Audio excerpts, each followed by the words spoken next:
মা, কেমন আছো তুমি? আশা করি নিশ্চয়ই খুব ভালো আছো। আমিও ভালোই আছি। আজ 5 তারিখ, পাক্কা 1 মাস হয়ে গেল তুমি আমাকে ছেড়ে চলে গেছো। তুমি যেখানেই থেকো খুব খুব খুব ভালো থেকো।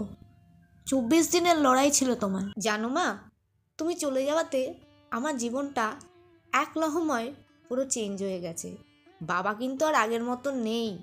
আগে যেমনি বক বক বক বক করতো, কান ঝালাপাড়া করে দিত, সেই মানুষটা কিন্তু এখন চুপচাপ হয়ে গেছে।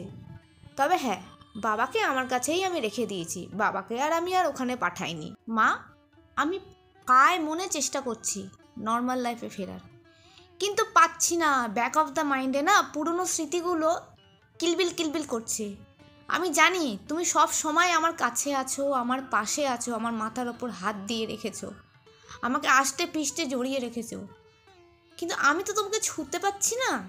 আমার ভেতরে না প্রচণ্ড কষ্ট হচ্ছে, জানো মা। কিন্তু সেই কষ্টটা না আমি বাইরে প্রকাশ করতে পারছি না, কারণ আমি জানি আমি কষ্ট পেলে বাবাও কিন্তু কষ্ট পাবে। সেই কারণেই আমি কিন্তু প্রকাশ করতে পারছি না। তবে একটা কথা কি জানো মা, বাবা যেমন চুপচাপ হয়ে গেছে, আমারও কিন্তু আর কারোর সাথে বেশি কথা বলতে ভালো লাগে না। আমি এতটাই চুপচাপ হয়ে গেছি, এতটাই চুপচাপ হয়ে গেছি, আমি নিজে নিজেই ভাবি যে আমি কি করে এত চুপচাপ হয়ে গেলাম। আগে যেমন তাও কথা বলতাম লোকের সাথে, এখন সেটাও বলতে ভালো লাগে না। বিরক্ত, রাগ, অভিমান সব কিছু একসঙ্গে হয়ে আমি একদম চুপচাপ হয়ে গেছি। কিছুই ভালো লাগে না আমার। কিন্তু বাবার মুখের দিকে তাকিয়েও নর্মাল থাকার চেষ্টা করি। বাবা বুঝতে পারে আমি অভিনয় করছি, কিন্তু সে চুপচাপ থাকে, সে নীরব থাকে, সে কোনো কথা বলে না।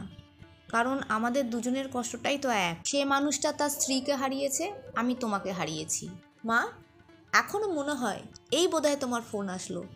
11টা থেকে 11:30টার মধ্যে তোমার ফোন আসতো, আবার 1টা থেকে 2টোর মধ্যে তোমার ফোন আসতো, তারপরে আবার 6:30 থেকে 7টার মধ্যে তোমার ফোন আসতো।